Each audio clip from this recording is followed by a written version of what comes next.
Chapter 6. Angelo D'Agosta. Identify yourself. The ministry guard swiveled the wall gun towards Sabrina. The gun was ancient. It still used chemically propelled projectiles, and it sat on a groaning, rotating mount at the top of one of the ministry towers. Long belts of bullets, their casings gleaming in the morning sun, looped down the side and folded over themselves at the guard's booted feet. Sabrina said nothing.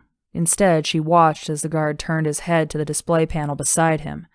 Pheromone sniffers on either side of the gate had already confirmed Sabrina's security clearance. He waved his hand, and the blast doors began to automatically open. The doors, like the guns, were artifacts. They had never been attacked by conventional means. Instead, sun, sea, salt had been allowed to assault them, turning them the color rust. In the light of the rising sun, they looked as if they had been painted in blood. They opened and revealed a different world.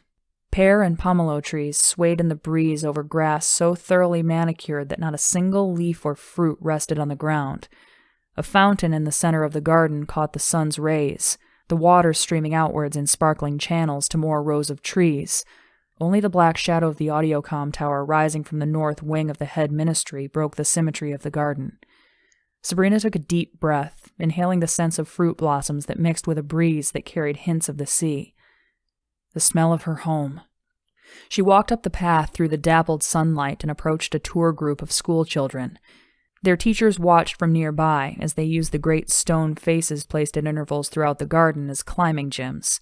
Each face had a long, flat nose, small, pursed mouths, and narrow slits for eyes. Sabrina had been little when the eccentric art pieces had been installed. Her uncle had called them his fallen gods, and had lifted her up so she could play on them. Not quite metal, not quite stone, they emitted a faint humming sound, and were always warm to the touch. Sabrina had never been able to shake a certain animal wariness of them, but these children had, their rubber soles and sticky hands scrambling for purchase over a nostril, an eye, a lip. She passed through a final gauntlet of heads set on either side of the stone footpath and entered the rotunda. A tour guide was leading a group of older children through the circular colonnade. The rotunda is made from glass and transparent polyethylene composite bricks, the female guide explained. These materials were chosen to reinforce the values of clarity and transparency by which the founders envisioned the government must abide. Even the clock you see over the main entrance was made without sides in order to reveal its inner workings. The founders also designed the rotunda so that no matter where the sun tracks, no matter what the time of year, there is a light that shines on the 9 founding principles. The children turned their faces upwards to the 9 precepts laser-incised into the marble frieze just beneath the dome. The lettering was efficient and precise, not unlike the displays on Sabrina's visor, neat, clean, free of flourishes and serifs. A scattering of rainbows and white sunlight danced across the letters, reflected by the pool of water set beneath the oculus of the dome. Their teacher interrupted, asking the children to recite the principles from memory. In a droning group voice, they obeyed. It is the absolutism of theism, its pernicious influence upon humanity, its paralyzing effect upon thought and action that we must fight with all our power. All religions are versions of the same untruth, and the influence of religion and the effect of religious belief are always harmful. All religions, with their gods, their demigods, and their prophets, their messiahs, and their saints, were created by the prejudiced fancy of men who had not attained the full development and full possession of their faculties. There is but one law for all, namely, that law which governs all law. The law of humanity, justice, equity. The law of nature and of nations. Law is the perfection of reason. The law is the point at which savagery ended because civilization stood in its path. Justice is immoral, eternal, and immutable, and the development of law is only then a progress when it is directed towards those principles which are eternal. Nobody has a greater obligation to obey the law than those who make the law. Laws without arms would not give us liberty, but licentiousness, and arms without laws would produce not subjugation, but slavery. The tour guide led the children to another wing, promising to show them the technology laboratories. Their voices died off, like whispers in a crypt. Sabrina made her way to the north wing and her uncle's office. After passing through a series of empty halls, her footsteps echoing off cold marble, she stopped before 2 wooden doors, reaching to the ceiling. Behind them, the council members, the heads of the 9 ministries, would be seated around a table, their assistants lining the walls. Sabrina turned to a smaller, adjacent door made of blonde wood and placed her hand on the knob. The surface read the biochemical signature of her skin, a warm tingle brushing along her palm. The pheromone sniffers on the lintel hissed with an intake of air to reconfirm her identity. The door unlocked. On the other side, a musty-smelling carpet with explosions of fading color and intricate mandala designs did battle with the gray-on-white austerity of the building's interior. The rug was allied with the rows of ancient leather-bound books set in glass shelves. The smooth machine-polished wood frames supporting the shelves appeared to have taken a neutral stance in the struggle between old and new. Most of the books were from before the transition. They were outlawed outside of this room. D'Agosta explained that he kept them there for reference only. An antique lampstand stood in the corner in a glass case, illuminated by the warm glow of recessed lights. Sabrina was not even sure it still functioned, but she assumed Dag kept it for some sentimental reason. Beside the lamp sat a small, hunched man in a white lab coat with gray, fraying sleeves. His hair was a sagging bush of yellow-white that matched his mustache. In his hands, slightly misshapen from being double-jointed, he held a screwdriver, which he used to secure the casing of what looked like a blaster. "Moshi!" Sabrina cried. The old man looked up, startled for a moment, then smiled. "Sabrina, you are just in time to help me. Here, hold this." She held the barrel of the blaster firm while Moshi twisted the screws into place. When he was finished, he lifted the gun up and aimed down the barrel. "A new gun?" "Well, it is that," he said. "A railgun. It uses electromagnetic force to propel this." He dug into his pocket and produced what looked to be a small ball bearing. "Fire a stream of these and you can cut through cement like it was wet bread. We can disassemble those old buildings along the Bay Road and use these pieces for new construction in weeks instead of months." He lifted a magazine of the projectiles and showed where it clipped into the frame of the gun. "You'll have to build a few more cranes just to keep up," Sabrina said. "Aha!" Moshi said, his eyebrows raising on his forehead. "We will not, because we have this." He pulled a glittering suit from where it rested across the back of a chair, the thousands of small blue-black plates on its surface gleaming with an iridescent sheen. It was fresh from the laboratories. An experiment card still hanging to it read, Prototype 11.1.12-9. As she held it, Sabrina was struck by its lightness and the way its material moved fluidly through her fingers. "It's an amplification suit," Moshi explained. "If we're going to be cutting up giant slabs of concrete, we'll have to be able to pick them up, without a crane. I made it in your size." "You didn't." "Of course I did," he chuckled. "You wore the first of the climbing suits. I still remember when you were just 9, the day you surprised Dag by climbing up the side of the ministry wall like a little gecko." Sabrina remembered that day too, the exhilaration of climbing up the wall with such ease. How her uncle and Moshi shrank so small beneath her, their hands raised to their eyes to block the sun as she reached the top and stood up where she could see the sea spreading out to the eastern horizon. "I can't imagine what this could do for us on patrol," she said, handling the iridescent folds of the amplification suit. As soon as she said the words, she regretted them, as a dark shadow passed over Moshi's features. He sat back down heavily, staring now at Sabrina's patrol suit, which she wished she could cover up. "I build for peaceful purposes," Moshi said, disgusted. "It's your uncle who always seems to find a martial use of my inventions." Sabrina knelt down on the floor beside him as she had done so many times.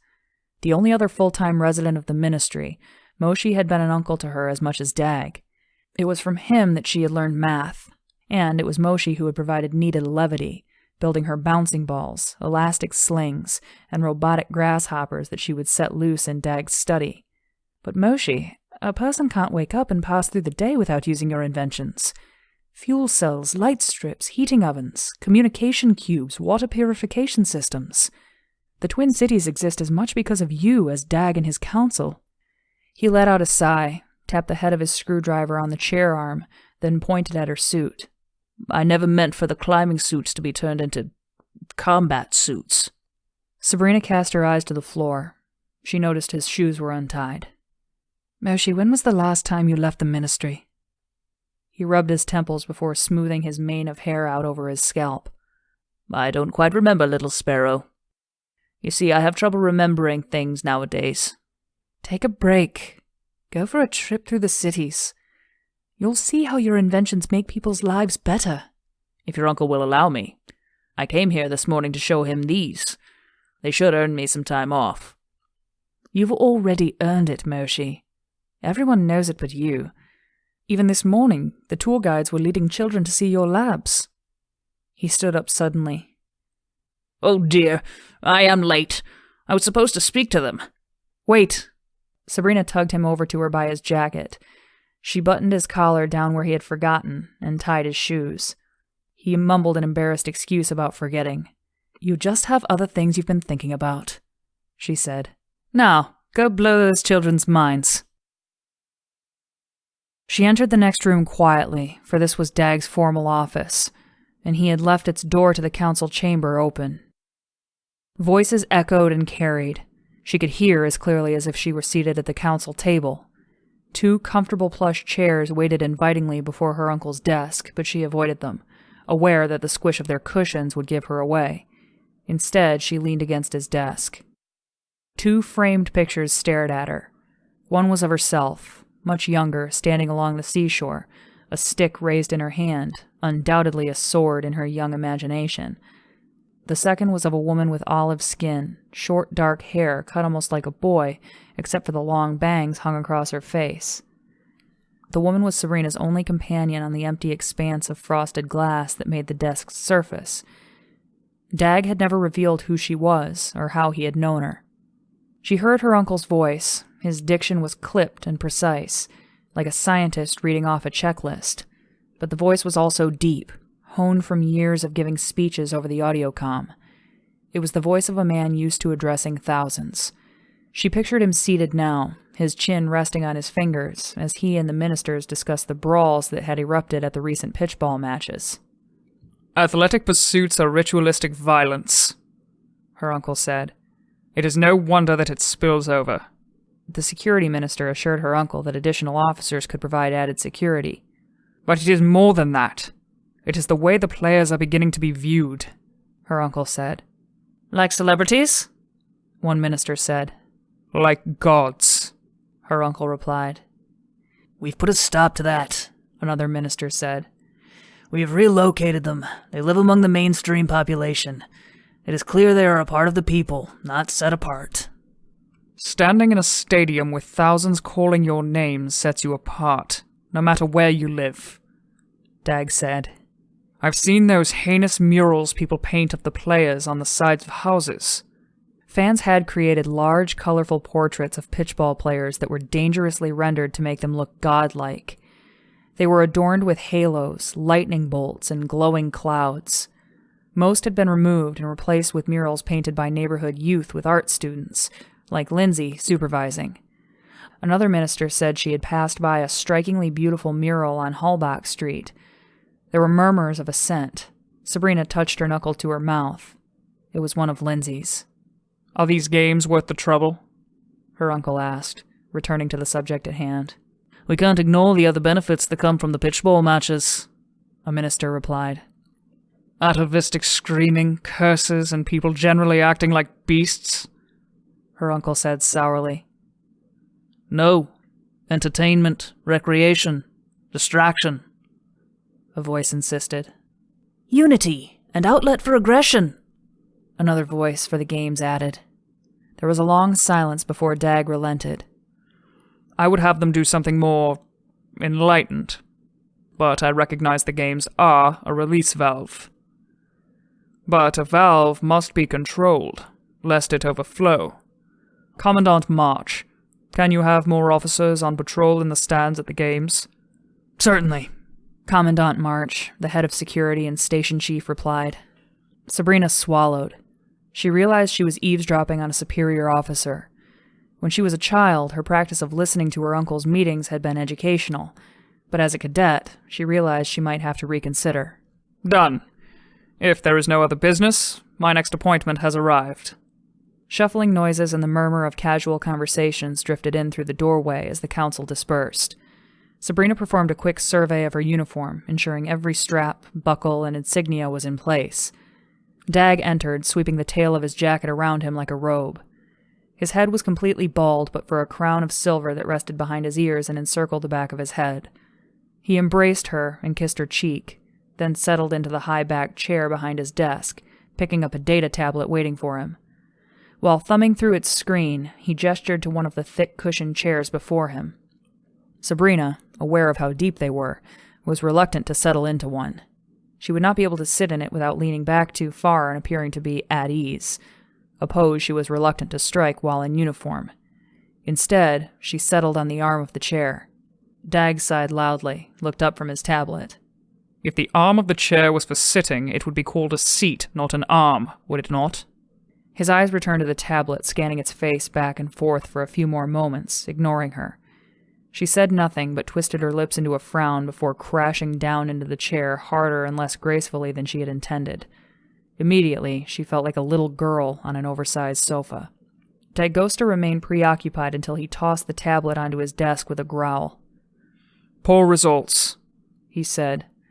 He explained how he and the education minister had picked a school with good community cohesion and put half the children in red uniforms and half in blue. Previous to the change, children saw themselves and their school as unified. They viewed those around them as talented, smart, affable, people you would want to befriend. Within 3 months they had split, he said. Children in red uniforms spend more time with other children in red uniforms, and blues do the same with blues. The uniforms are arbitrary.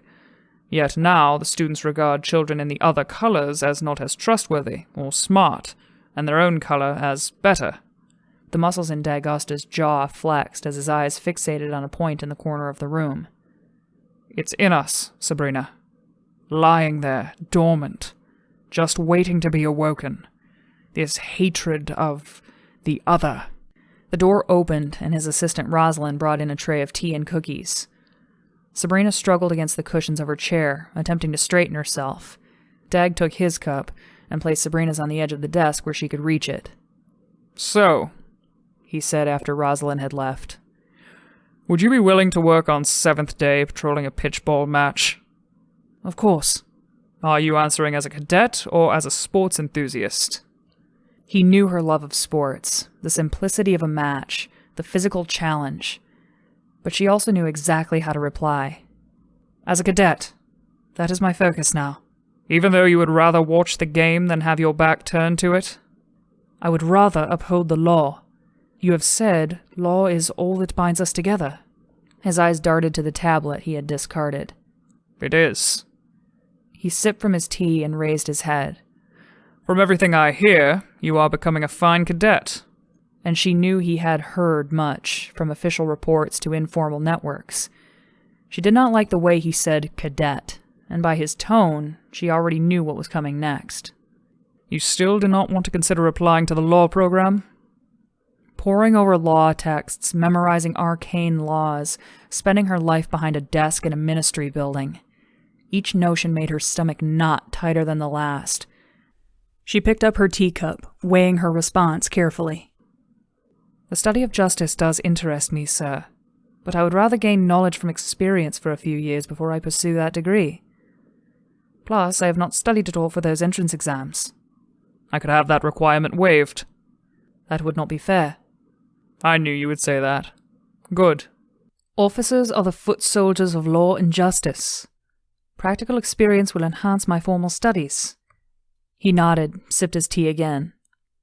On another note, I read the report from last night.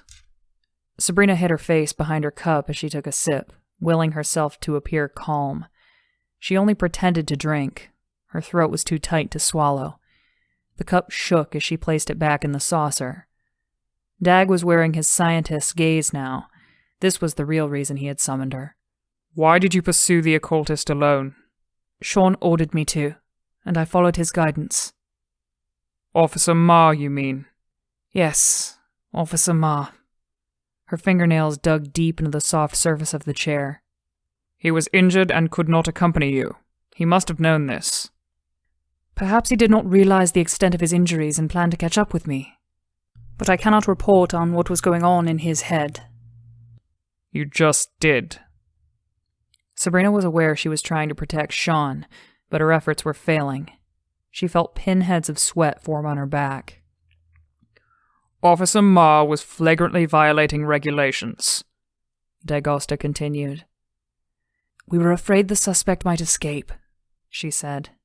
We were closest to him, and we knew he must be hiding something. A half-truth. Your colleagues were likely to catch him.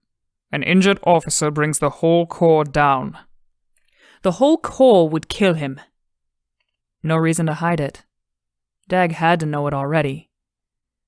We wanted him alive.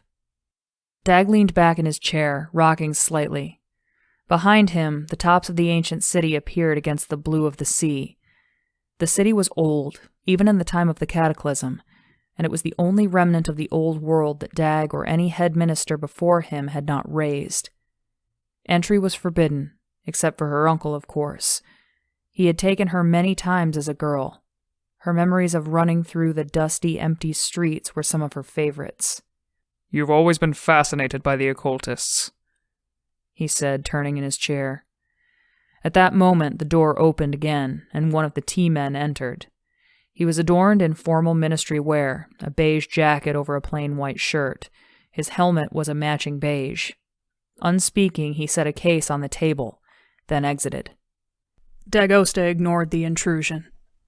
You've asked questions about the occultists since you were little.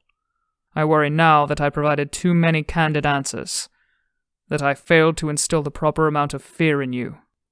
She searched her feelings, her head light with a surge of frustration that she often experienced when she was losing ground with him. She had learned that the truth was often the best way to disarm him. I was angry, Uncle. If anything, I wanted to hurt the man myself. He tried to kill Sean. Officer Ma. But I realized bringing him in alive was the just thing to do. She could have stopped there, but she continued. If you want me to say I pursued him for more than that, I won't. I did not even know he was an occultist at that point. That lurid face in the sun, those words, into your weapons. It surprised me as much as anyone else. The whole truth, he said, satisfied, and retreated, turning his attention to the T-man who had re-entered holding a syringe. Sabrina could not see his face, and he did not turn it to greet her as he prepared her uncle's arm for puncture with astringent wipes. Forgive me, Sabrina, if I pry. You know I treasure honesty more than anything else, and honesty begins with the self. Yes, sir. I appreciate it. I question myself all the time. Good. The T-man removed the cat from the needle and pressed it into her uncle's arm. He did not wince. You are becoming more woman than girl, more cadet than child. I am pleased. Would you like a cookie? He said, pointing to the plate with his chin. No, thank you. Officer Ma's reports are very positive on your performance. Thank you, sir. Officers Pitt and Boyle are not, however. Blood began to flow into a vial in the T-man's hand. Eager to counter, Sabrina shrugged. There are politics even in the station. I am most concerned with my direct supervisor's appraisals. She nodded towards the T-man. Uncle, shouldn't you let the nurses do that? They are trained. The one I go to for my monthly donation does it painlessly. If the T-man heard her, he did not acknowledge it. Apparently they believe I am too important. D'Agosta smiled, also not acknowledging the man taking his blood. One vial was filled already. But let it not be said that I won't bleed for my cities. Of course, Sabrina said.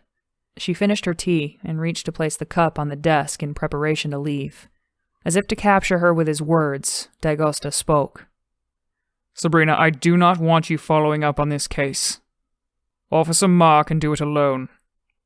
You are removed. She felt a vacuum in her chest. A dozen questions came to mind and faded as she anticipated his answers. On whose authority? D'Agosta's. For what reason? He owed her none. What did he know of how this would affect her? Nothing. He didn't care. Everything. He was trying to sabotage her. She stood, clenching her fists, staring at the empty teacup. One question surfaced over the others. On what grounds? She said the words slowly, one by one. That it is dangerous and potentially upsetting. Pitt and Boyle both said you appeared visibly shaken at the scene of the man's death. Weak and emotionally frail were the words they used, I believe. She could not bear to look at him, or the impervious T-man, his helmet obscuring his face as he stared at the thick blood trickling out of her uncle's vein. Outside, the sun darkened, as if a cloud had passed before it. A shadow fell across the sea and the old city. Her temples pounded. This is my job. I have to become used to such scenes. The only way is through exposure. You were exposed, Dag said. The T-man switched to another vial. And you will be exposed again, I am sure. The process should be gradual, else you burn out. I am thinking of your career more than you give me credit for. She was silent. You disagree? He asked. May I be frank? Of course. Are you making this decision as my uncle or head minister? It should not matter to you. She began to pace, breathing deeply, a technique he had taught her in order to master her own emotions. Before she could speak, the door chimed, and a second T-man walked in, followed by two more, typing furiously on their data tablets. Good morning, sir. Notorn Corporation. D'Agosta silenced him with a wave of his hand. He stopped and seemed to notice Sabrina for the first time, even though he was nearly on top of her. She rolled her eyes. The helmets and the way they obscured peripheral vision were simply ridiculous. She suddenly had no patience for them, or her uncle, or any of his lackeys. She moved to leave. You will be assigned script duty until further notice, D'Agosta said. Sabrina gave as shallow a bow as she dared. Good day, Minister. She seethed all the way down the hallway. Dag was gracious when it suited him, but intrusive and disrespectful of all things he deemed lowly or base. Of course, these lowly things were always the things she found most important. She wondered if he thought her interest in being an officer was just a passing fancy, a game, her uniform a costume to be played in the same way that she had played with a stick as her sword years ago. She realized she had made a mistake coming there that morning. Meeting in the place where she had grown up shifted the advantage to him. Let him come to me next time, she thought. Fortinbras was her city, after all. Even if Dag governed it, he was no longer of it. Isolated here in his marble castle across the bay, what did he know about the realities in the station or the streets, or of being a woman? She stopped in the rotunda. Her pulse was pounding. Each tick of the mechanical clock echoed loudly in the emptiness.